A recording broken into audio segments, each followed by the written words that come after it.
राधे राधे, नमस्ते, सत श्री अकाल, आदाब। कैसे हैं आप सभी लोग? मैं उम्मीद करती हूँ आप सभी लोग बहुत अच्छे होंगे, खुश होंगे, मस्त होंगे और बहुत अच्छे से पढ़ाई कर रहे होंगे।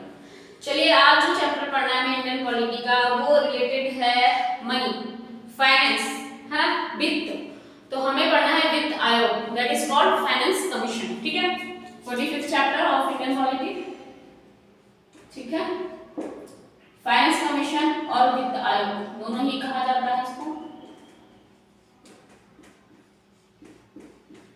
देखिए, ये जो वित्त आयोग है या जो आपका ये फाइनेंस कमीशन है, एक्चुअली में देखिए इसके बारे में संविधान में बातें की गई है और संविधान में बातें की गई है तो ये एक निकाय भी है। और निकाय कैसे, ये अर्ध न्यायिक निकाय है। देखिए, एक न्यायिक निकाय होता है, न्यायिक निकाय से ये मतलब होता है कि उस बारे में संविधान में विस्तार पूर्वक चीजें बताई गई हैं और उसमें कुछ गड़बड़ होने पर उसे न्यायालय भी ले जाया जा सकता है। तो अर्ध न्यायिक और न्यायिक का यही मतलब होता है बेसिकली कि वो कहीं ना कहीं पे चैलेंजेबल होती है, यानी कि अगर उसमें कुछ गड़बड़ पाई जाती है तो वो कैसा होगा, वो न्याय से रिलेटेड, यानी कि न्याय का उसमें कुछ ना कुछ कनेक्शन जरूर होगा, यानी कि वो न्यायालय से जुड़ा हुआ होगा। ठीक है, तो बेसिकली न्याय यही मतलब कुछ चीजें आपने ऐसी भी सुनी होगी जिसे आप न्यायालय में चुनौती नहीं दे सकते हो, है ना, तो न्यायिक निकाय तो नहीं हो सकता है। यही छोटा सा डिफरेंस है जो बताने की कोशिश। अच्छा, अर्ध न्यायिक निकाय है एक तो, और दूसरी बात इसकी ये है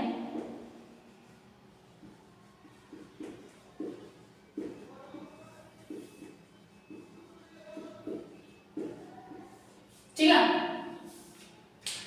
ये किस अनुच्छेद में इसकी बात करी गई है, जो फाइनेंस कमीशन है या फिर जो वित्त आयोग है, इसकी बात की गई है अनुच्छेद 280 में। 280 में जो बात की गई है उसके अलावा इसमें कुछ चीजें और बताई गई है। वो बातें क्या की गई है कि जैसे कि इसकी नियुक्ति कौन करेगा, राष्ट्रपति करेंगे। इसकी जो संरचना है उसमें क्या होगा, यानी कि कितने सदस्य होंगे, आपको पता होना चाहिए कि इसमें एक अध्यक्ष और 4 सदस्य होते हैं। नियुक्ति इसकी राष्ट्रपति जी करते हैं। इसका कार्यकाल कुछ हद तक राष्ट्रपति के द्वारा ही तय किया जाता है। कई इसमें ये एक और प्रोसीजर होती है कि अगर इनका कार्यकाल समाप्त हो जाता है उसके बाद भी ये दोबारा से उनको उस पद पर ला सकते हैं, उस पद पर नियुक्ति कर सकते हैं अपने हालातों के अनुसार से, अपने जैसा उनको समझ आ रहा होगा कि इस समय ये कर लेना चाहिए, इनको बना देना चाहिए वापस से। तो वित्त आयोग में जो कार्यकाल पूरा होने के बाद में जो सदस्य अध्यक्ष होते हैं वो दोबारा से उसमें सदस्य बन सकते हैं। उसमें ऐसे जैसे यूपीएससी वाले में एक बार रिटायर्ड हो गए हैं तो दोबारा नहीं बन सकते उस कमीशन में, आपकी असम लोक सेवा अध्यक्ष में वो वापस दोबारा से काम नहीं कर सकते हैं, जो चीज यहाँ पे नहीं है। ठीक है, तो अगर बात मैं करूँ अनुच्छेद किस अनुच्छेद में बात हुई है तो इसकी बात हुई अनुच्छेद 280 में। ठीक है, नियुक्ति की बात करूँ तो नियुक्ति करता है राष्ट्रपति इनकी।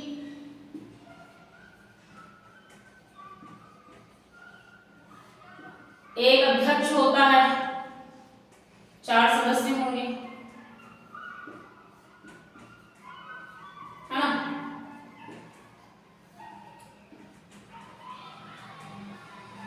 कार्यकाल राष्ट्रपति द्वारा निर्धारित।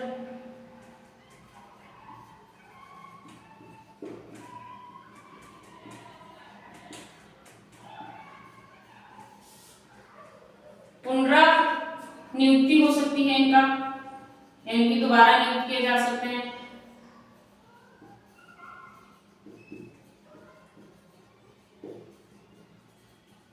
ठीक है, ये क्या है, संरचना है। ठीक है, अगर समझ इस अनुच्छेद में इसकी बात कर ली गई। अच्छा, संसद को कुछ योग्यताएं बताई गई है, संसद द्वारा कुछ योग्यताएं तय हैं।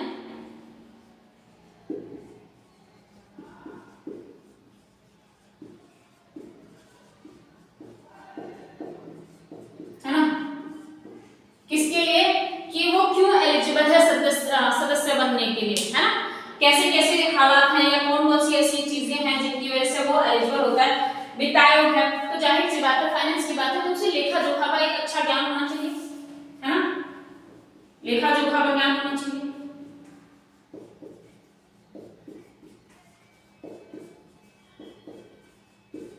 Late me check first.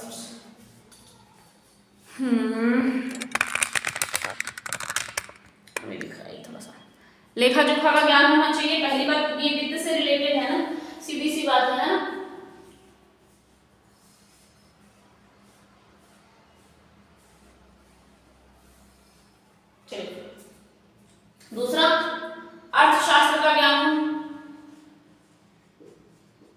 अर्थशास्त्र का ज्ञान हो, लेखा जोखा का ज्ञान हो, वित्त का ज्ञान हो, है ना, वित्त का विशेष एक तरह से, है ना, जैसे आपके फाइनेंस में अच्छा बहुत माने जाते हैं मनमोहन सिंह जी, जो आपके प्रधानमंत्री रह चुके हैं, है ना। और किसी उच्च न्यायालय या फिर न्यायाधीश, उच्च न्यायालय के न्यायाधीश या इस पद के लिए योग्य व्यक्ति जो होंगे उन्हें भी आप बना सकते हो ना। किसी उच्च न्यायालय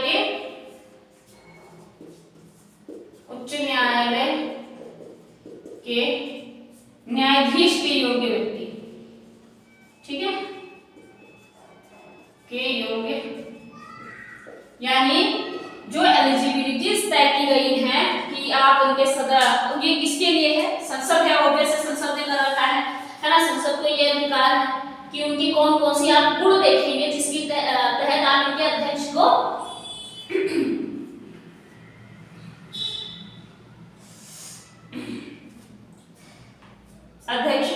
इसके मतलब जिसको आप इसका अध्यक्ष बना सकते हैं, ठीक है। तो संसद द्वारा कुछ हो गई योग्यता तय, जैसे लेखा जोखा का ज्ञान, सिंपल सी बात है, वित्त का है तो आप खुद से भी आइडिया लगा सकते हो कि लेखा जोखा का ज्ञान, वित्त का एक विशेष ज्ञान होना चाहिए, है ना। और किसी अर्थशास्त्र का भी ज्ञान होना ही चाहिए, फाइनेंस से रिलेटेड होता है आपका इकोनॉमिक, है ना। और चौथी बात ये होती है अगर वो उच्च न्यायालय के लिए योग्य व्यक्ति है या फिर आपके वित्त आयोग के लिए योग्य व्यक्ति है तो फिर वो इस कंडीशन में फुलफिल करता है और वो इस चीज का सदस्य अध्यक्ष बन सकता है, ठीक है।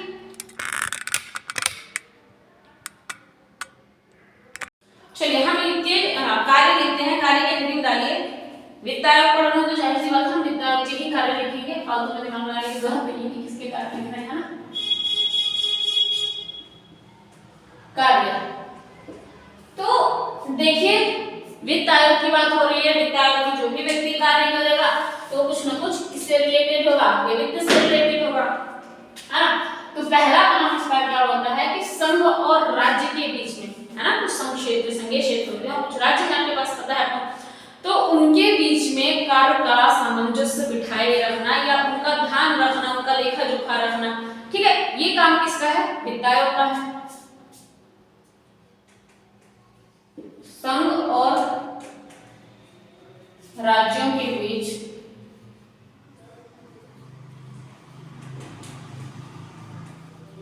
करों का, ठीक है, करों का लेखा जोखा या करों का ध्यान रखना, है ना, समझना कि क्या है इसमें आगमों का वितरण कैसा हो रहा है, तो किस करों का आवंटन, इतना लिखो।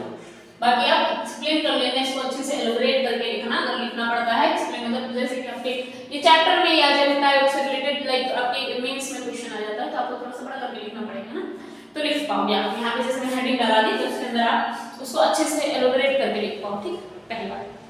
दूसरा क्या है आपका पॉइंट कि भारत के संचित निधि में, भारत एक संचित निधि होती है भारत की, आपको पता है निधि कोष होता है जहाँ से सैलरीज दी जाती है, मान लीजिए राष्ट्रपति जी को सैलरी दी जाती है या यूपीएससी वाले लोगों को, जैसे वो संलोक सेवा तनख्वाह के लोगों को ही सैलरी दी जाती है। तो एक कोष होता है ना, आपने कई बार पढ़ लिया है कि इनको इस कोष से सैलरी दी जाती है, तो हमने पढ़ा है भारत संचित निधि, है ना, कई बार पढ़ा था। भारत की संचित निधि में राज्य के राजस्व से सहायता या फिर अनुदान को शासित करना, ठीक है। भारत के संचित निधि कोष से, देखिए निधि कोष से राज्यों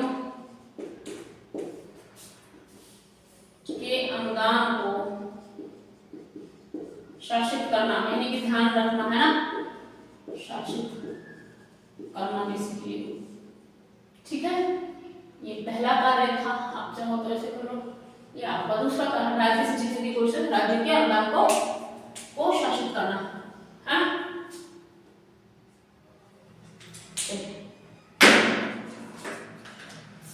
राज्य वित्त आयोग द्वारा की गई सिफारिशों के आधार पर राज्य में नगरपालिका और पंचायतों के संसाधनों की अनुपूर्ति के लिए राज्य को संचित निधि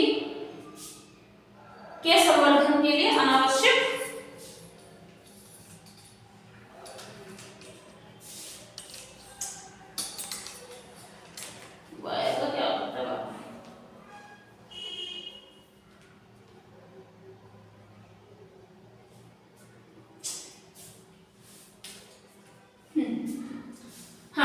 तीसरा है आपका नगर पालिका या नगर पंचायतों का भी, नगर पालिका और पंचायत, है ना, छोटे छोटे शब्दों का इस्तेमाल करते हुए लिखेंगे हम ताकि आपको दिख रहा है, नगर पालिका और पंचायत, ठीक है, दोनों लिख दिया मैंने, कोई दिक्कत परेशानी नहीं होगी, ठीक है। नगर पालिका पंचायतों के संसाधनों की अनुपूर्ति के लिए क्या करेंगे, संचित निधि कोष के लिए आवश्यक उपाय करेंगे, ठीक है।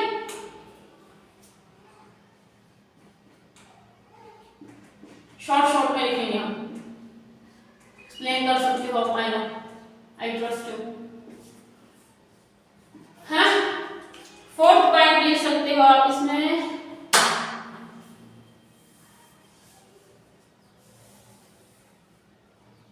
चलिए और चौथा आपका आ सकता है राष्ट्रपति द्वारा कुछ और अगर करने की इच्छा हो किसी और विषय पर, राष्ट्रपति द्वारा अन्य विषय पर, है ना, राष्ट्रपति को अपने स्वविवेक का इस्तेमाल करने का अधिकार है, स्वविवेक का इस्तेमाल करने का अधिकार है कि चीजों को और कैसे अच्छा किया जा सके, उसके तहत भी देखिए बिना फाइनेंशियल बिना फाइनेंशियल कुछ भी आपकी चीज जो भी करनी होगी बिना फाइनेंस के आप नहीं कर पाओगे, सिंपल सी बात है। तो स्वविवेक का इस्तेमाल तो कर लेंगे राष्ट्रपति जी, लेकिन पैसा भी तो चाहिए होगा, तो कोई अन्य विषय होगा उस पर भी राष्ट्रपति जी अगर सोचेंगे समझेंगे अपने जैसे भी स्वविवेक का इस्तेमाल करते हुए अगर उन्होंने कुछ बनाने की सोची, कुछ कि यहाँ पे इस चीज को और अच्छा किया जाए, तो जाहिर सी बात है पैसा लगेगा उस पर, ठीक है, वित्तायोग का यहाँ पे योगदान होगा।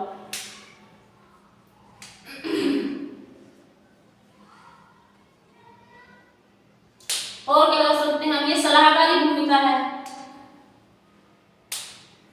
अगर हम लिखना चाहें कि वित्त आयोग क्या है तो हम इसके बारे में एक चीज लिख सकते हैं कि जो आपका वित्त आयोग है ये एक सलाहकारी आयोग है,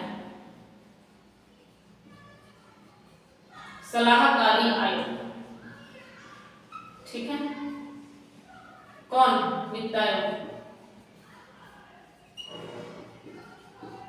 ठीक है। यानी कि ये सलाहकारी कैसे होता है, जब आप किसी विषय में इस बात के हकदार हो कि आप उसको सलाह दे सकते हो, है ना। हम हर निकाय को ये नहीं बोलते हैं कि ये सलाहकारी निकाय, हर निकाय के लिए कोई ना कोई सलाहकारी निकाय होता है, ठीक है।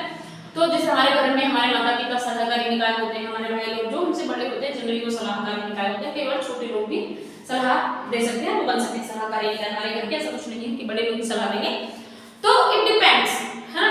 यहाँ पे भी सलाहकारी निकाय है, ठीक है। तो जो वित्त आयोग है इसको एक आप अलग नाम से भी जान सकते हो, और वो नाम क्या है कि इसे सलाहकारी निकाय की भी भूमिका ये निभाता है, ठीक है। पर बस इतना सा फर्क होता है कि इसको मानने के लिए सरकार बात है कि जनरली क्या है कि अगर आप सलाह दे दो, सलाह and order both are different, order मानना इज कंपलसरी बट सलाह मानना इज नॉट कंपलसरी ना। तो वित्त आयोग सलाह आयोग है, परंतु सरकार इसे मानने के लिए बाध्य नहीं है।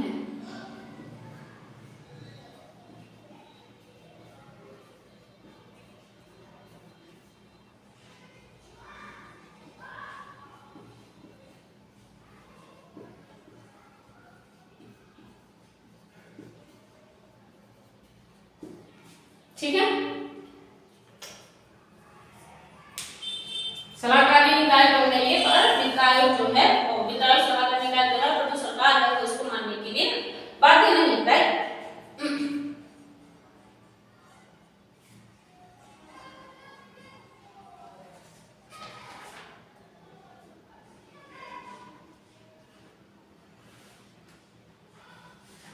चलिए इसके बारे में कुछ पढ़ना है, अनुच्छेद इसके लिख लें 280 281, दो ही अनुच्छेद हैं 280 281,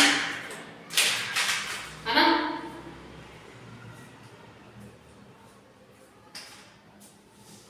दो सौ 80 अनुच्छेद और 281, इसमें आपका वित्त आयोग आ जाएगा, वित्त आयोग की बात की गई है। 281 में आपके वित्त आयोग की कुछ अनुशंसाएं होंगी, उनकी बात आ जाएगी, बस बात खत्म। दो ही अनुच्छेदों में आपका वित्त आयोग निपट गया।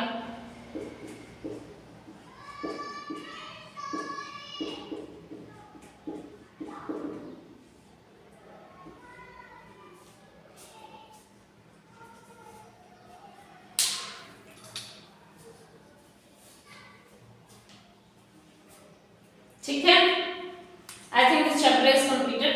अगर आपको वित्त आयोग कितने हुए और वित्त आयोग के अध्यक्ष के नाम लिखने हैं तो आपको अगली वीडियो प्रोवाइड करा दी जाएगी। तब तक के लिए इसको पढ़िए, रिवाइज करिए, खुश रहिए, मजे करिए और बहुत अच्छे से पढ़ाई करिए। ठीक है, कोशिश करिए किसी व्यक्ति जानवर कि किसी भी प्रकार के कष्ट का कारण आप ना बने, इमोशनली, फिजिकली, मेंटली, फाइनेंशियली, किसी भी तरह का कोई कष्ट आप किसी को भी ना दें।